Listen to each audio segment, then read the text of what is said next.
Homeownership is key to building wealth.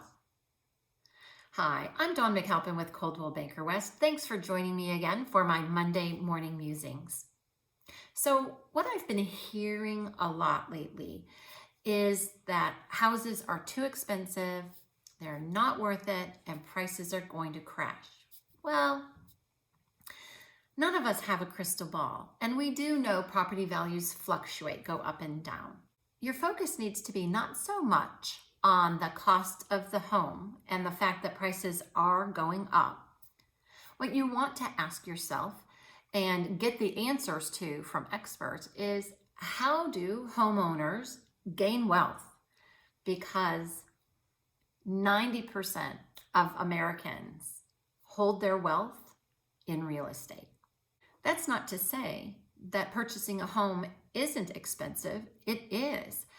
And at the same time, can you afford not to make that investment? What we need to look at is that purchasing a home isn't just a purchase. Items like cars and furniture and appliances, those purchases depreciate over time, meaning that the value that you purchase it for doesn't hold. And you know that if you go out and you buy a car for $30,000 or $40,000 or $50,000, as soon as you drive it off the lot, they say it's depreciated. And then 5 or 7 years later, when you've paid off that loan, it's not worth much. And a few years later, it's worth very little. A home is not just a typical purchase. It's an investment. And that investment will continue to appreciate over time. So your question remains, how do homeowners gain wealth? It's such an expensive investment. You have to save for your down payment and closing costs. Then when you move in, you have homeowners insurance and property taxes, and you have to maintain the property to keep its value up. It's expensive. And it's not just a purchase, it's an investment. And as you own that property over time, its value continues to appreciate. Not like a car that goes down in value, but your home will continue to appreciate and go up in value. And we're seeing that in the market now. So where does that wealth come from? Well, that wealth comes from when you purchase your home, whether it's a 15-year loan or a 30-year loan, as year over year, the value goes up, your mortgage is being paid every month, year after year, year after year. And then that gap, that area between what you owe and its new value, that's your equity. And that's where your wealth is. And that could be tens of thousands or hundreds of thousands of dollars.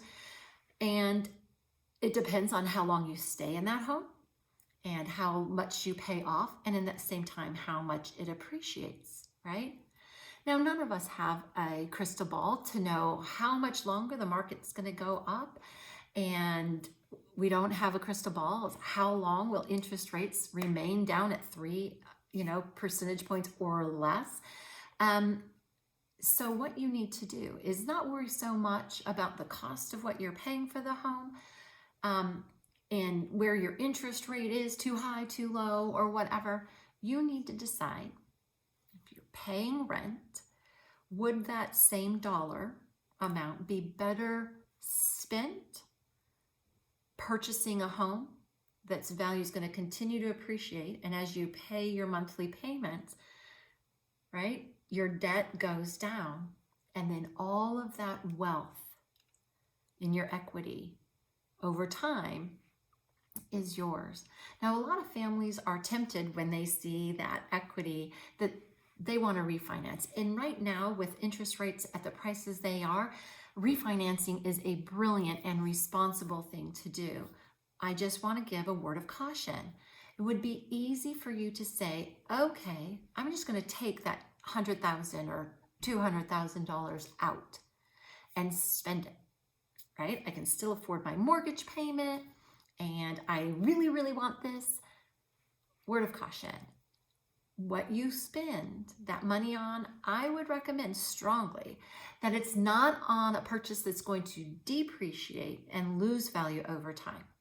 If you want to add a a bedroom or a family room, or put in a swimming pool, or you need to replace your roof, or you want to remodel the kitchen or bathroom. Those are investments that improve your property and can add to the appreciation and the value of your home.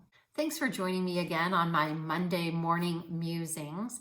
If you have any questions or comments, go ahead and leave them below, or give me a quick call, or send me an email. I personally respond to all of your questions and comments. And who knows, your question may lead us to our next video. If you and your family are thinking about buying or selling or investing in real estate here in San Diego, please give me a call. I'd love to have a conversation with you about what your real estate goals are and how we can make a plan to help you reach those. Again, thanks for listening. Dawn McAlpine, Coldwell Banker West. Make it a great day, and I'll see you next week.